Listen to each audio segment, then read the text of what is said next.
हे जे सुपारी घेऊन बोलतात ना ते कोण महाराज लावतो म्हणजे माणूस इतकं वाईट वाटतं।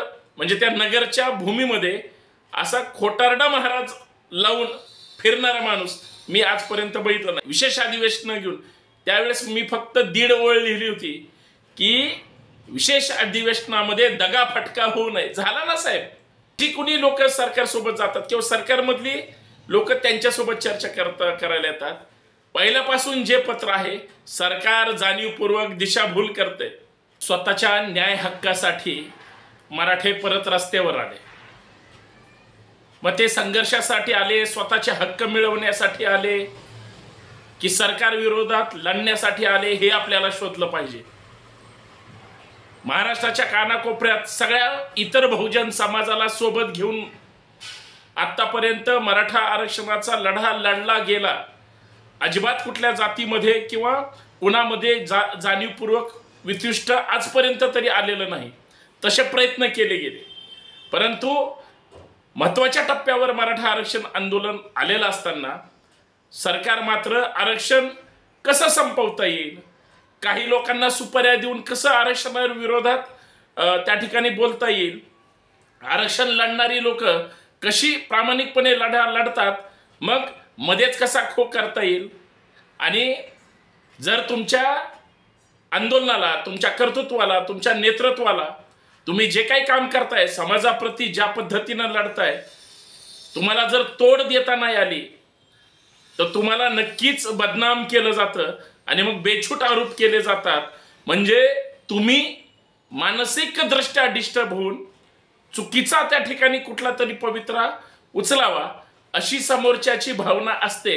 आणि याने अशा प्रकारातून ज्यावेळेस एखादा प्रमुख आंदोलक चुकीची भूमिका घेतो, आंदोलन बदनाम केलं जातं।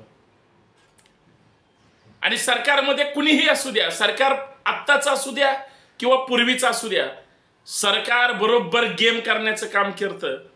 गेमाडे कशाला म्हणतात हे मंत्रालयात जाऊन विचारा किंवा आसपास बघा। सरकार बोलतं एक, सरकार चर्चा एक करतं आणि निर्णय वेगळा घेतं। म्हणून आजपर्यंत समाजाचा सत्यानाश झाला, शेतकऱ्यांचा सत्यानाश झाला, शेतकऱ्यांच्या पोरांचा सत्यानाश झाला। आता मराठा ज्या पद्धतीनं लढतोय, संघर्ष करतोय, मराठ्यांचा आवाज मंत्रालयाने दिल्लीपर्यंत पोहोचला गेला पाहिजे होता, परंतु वेळोवेळी काही तथाकथित लोकांकडून, घुसखोरीकरणाकडून तो दाबला जातोय। पण तसं पाहता मूळ मराठा आरक्षणाचा जो प्रश्न आहे त्याच्यापासून डायव्हर्ट करण्याचा प्रयत्न काही लोकांकडून होतोय। म्हणजे आज मराठे रस्त्यावर आले कशासाठी?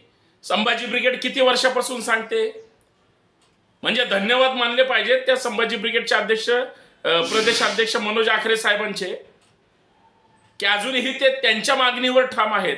आणि महाराष्ट्राला हे नक्की माहिती आहे की जोपर्यंत मराठ्यांना ओबीसी मधून आरक्षण दिलं जाणार नाही, मराठ्यांना आरक्षण मिळू शकणार नाही।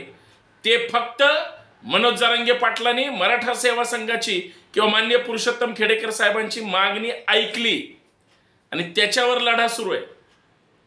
तुम्ही एक 6 महिन्याबद्दल नाही बोलत मी, जरा 2, 5, 10 वर्ष, 20 वर्षापूर्वीची संभाजी ब्रिगेडची किंवा मराठा सेवा संघाची मागणी आणि भूमिका जरा वाचा, ऐका। आज जे खास करून मराठ्यांमधलेच काही लोक जे मनोज जरांगेंना टार्गेट करतात, हे सगळेच कुणाची तरी त्या ठिकाणी जाणीवपूर्वक सुपारी घेऊन बोलत असावेत। कारण सरकार फसवतोय आंदोलकांना, जरांगेंना, सरकारमधले आमदार खासदार फसवतायत जरांगेंना किंवा आंदोलकांना। आणि सगळ्यात महत्त्वाचं, काही तथाकथित अभ्यासू म्हणणारी लोक सुद्धा डायव्हर्ट करतात जरांगेंना आणि आंदोलकांना। आणि तसंच झालं, बिचाऱ्यांची आज 3रं आंदोलन आहे अमरण उपोषणाचं जरांगे पाटलांचं। ते मी त्यांच्याबद्दल चांगलं किंवा वाईट सांगायला आलो नाही, त्यांच्या ज्या भूमिका आहेत पहिल्यापासूनच्या त्या आरक्षण कशा बाजूने होत्या, पण सरकारसोबत चर्चा करत असताना मूळ मुद्द्यापासून कसं डायव्हर्ट केलं गेलं आणि मग मध्ये मध्ये जे भुंकणारे असतात, सुपारी घेणारे असतात, आंदोलन बदनामी करणारे असतात, किंवा मग या सगळ्या गोष्टीचं फ्रस्ट्रेशन आल्यामुळं चुकून एखादे शब्द निघाले की मग ते कसे दाबण्याचा प्रयत्न करतात हे सुद्धा समजून घेणं गरजेचं आहे. मित्रांनो, जाणीवपूर्वक फसवलं जात आहे म्हणून मराठे रस्त्यावर आले. कशासाठी आले मराठे रस्त्यावर? स्वतःच्या न्याय हक्कासाठी. कशाला आले मराठे लक्षावर? स्वतःला आरक्षण मिळवून घेण्यासाठी. कशाला आले मराठे रस्त्यावर? सरकारचं डोकं ठिकाण्यावर आणण्यासाठी. म्हणजे वेळोवेळी काही लोकांकडून सांगितलं जात आहे आणि मागच्या सुद्धा ज्या आरक्षणाच्या बैठका होत्या बरीच लोक सांगायची की सरकार फसवतंय बरं का, सरकार फक्त चर्चा करतंय बरं का.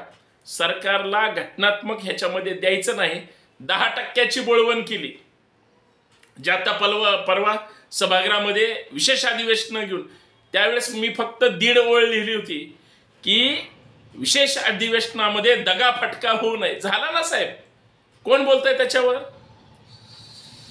सगळ्या संघटना बाजूला ठेवून एक नेता त्या ठिकाणी मराठ्यांनी शोधला किंवा निवडला आणि त्याचा स्वीकार केला. त्यांचे जी कुणी लोक सरकारसोबत जातात किंवा सरकारमधली लोक त्यांच्यासोबत चर्चा करायला येतात.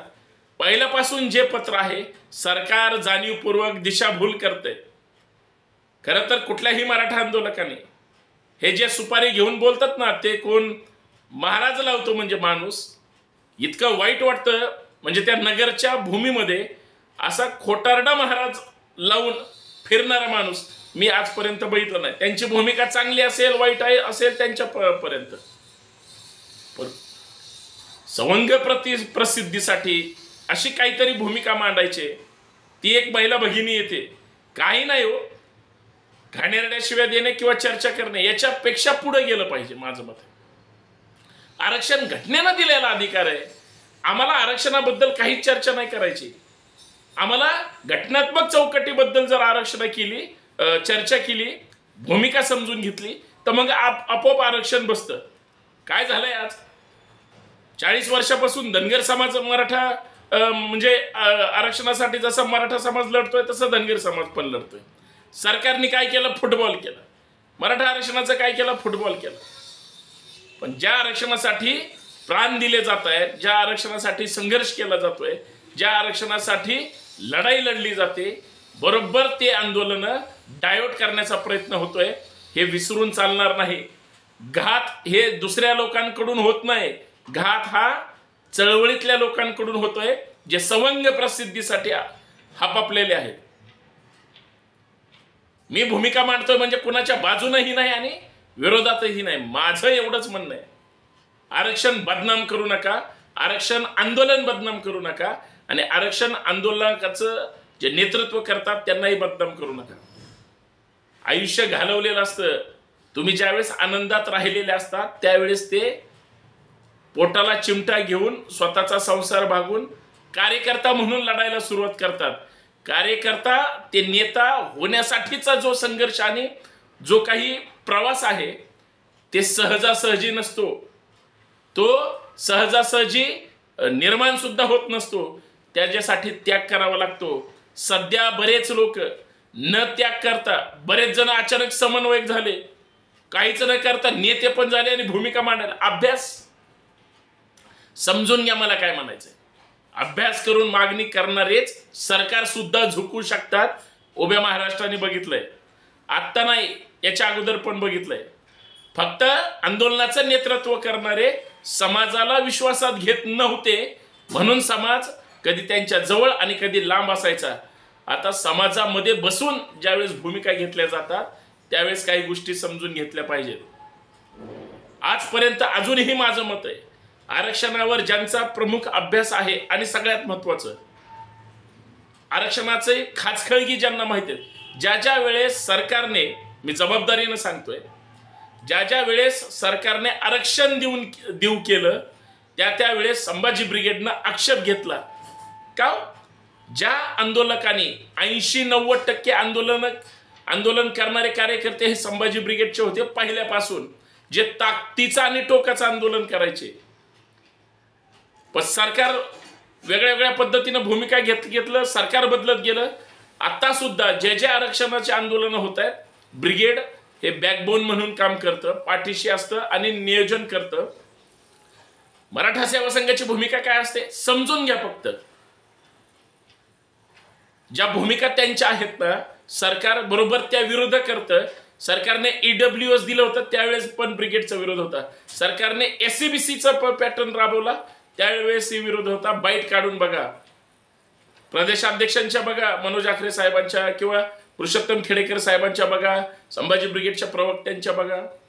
त्यावेळेस ही सांगितलं होतं की आरक्षण अशा अशा पद्धतीनं.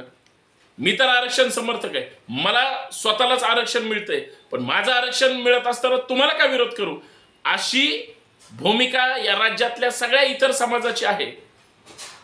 आणि आरक्षण हे जर प्रतिनिधित्व आहे, गरिबी हटाव कार्यक्रम नाही, आर्थिक दृष्ट्या सामाजिक दृष्ट्या ठरवलंय ना, मग घटनेतल्या चौकटीत तुम्ही काय हे करताय. काही तथाकथित ओबीसी नेते 376 जाती आहेत, किती जातीसाठी त्यांनी इतर गोष्टीसाठी केलं. ओबीसी महामंडळामध्ये किती ओबीसींना आजपर्यंत फायदा झाला आणि ह्याने आवाज उठवला सांगा. साहेब सगळं खोट आहे. म्हणून काही लोक जे भांडवल करून समाजाचं हित दाखवण्याचं काम करतात, कदाचित ते फसवत आहेत, फसवत असावेत. आम्ही जर छत्रपती शिवाजी महाराजांचं, फुलेशाह आंबेडकरांचं, भारतीय संविधानाचं आणि खास करून तुकाराम महाराजांचं ज्यावेळेस नाव घेतो, संतांची ज्यावेळेस परंपरा सांगतो, त्या सगळ्यांनी सांगितलंय तुम्ही आम्ही सगळे एक आहोत. उतरंडी वेगळ्या आहेत, उतरंडी ह्या मतासाठी केलेले आहेत आणि घात आमचा केलेला आहे. आणि आमचे राज्यकर्ते ज्यावेळेस खुर्चीवर बसतात ते समाजाचे नसतात, पक्षाचे दलाल असतात. पक्षाचे दलाल तुम्हाला कुठल्याही पक्षाचे कुठल्याही राज्यात आणि कुठल्याही देशात बघा, पक्षाचे जे जे नेते दलाल असतात ते समाज हितासाठी कधीच निर्णय घेत नाहीत, ते स्वहितासाठी निर्णय घेतात.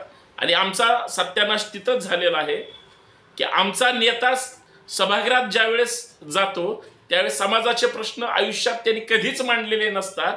म्हणून प्रॉब्लेम तिथं होतो की सभागृहामध्ये आमचं बहुमत नसतं. किती विशेष अधिवेशनात बोलले सांगा बरं. पक्षांना आता भूमिका घ्यावी लागेल, पण जे जे सत्तेत असतात ते कधीच भूमिका घेत नाहीत. जे जे विरोधात असतात तेच फक्त बोलतात, सोयीनं डबल ढुलकी बोलतात. हेही समजून घेणं गरजेचं आहे. म्हणून मित्रांनो, आता जे काही परत आंदोलन सुरू झाले, मग ते रस्ता रोका असेल, निदर्शन असतील, हे आता समाजाचं झालंय, कुठल्या पक्ष संघटनेचं राहिलं नाही. आणि हे आंदोलन जर समाज हिताचं असेल, सरकारने ठरवलं पाहिजे कशा पद्धतीनं द्यायचं. सरकारने स्वतःला शाबासकी देऊन टाकले. नवी मुंबईत जरांगे पाटलांना अडवलं, तिथं कुणबीचा अध्यादेश दिला. तो ऑलरेडी सगळ्या आरक्षण घेणाऱ्या जातींना समुदायाला तो लागूच आहे, वेगळं काहीच केलेलं नाही. फसवण्याचं काम, अर्थात फसवणूक सुद्धा नसेल, ऑलरेडी आहेच ना, त्याच्यामुळे काय दिशाभूल करण्याचं काम. दुसरं सगळ्यात महत्वाचं काय, 10% दिलं. मोदी साहेबांनी 10% पहिलंच दिलेलं आहे, लक्षात घ्या बरं का. तशाच पद्धतीनं राज्यात दिलं तर मग दिलं कुठलं काय, हेही समजून घ्या. हे पाचर आहेत. पाचर अशा पद्धतीने मारली जाते जिथं काहीच कळत नाही.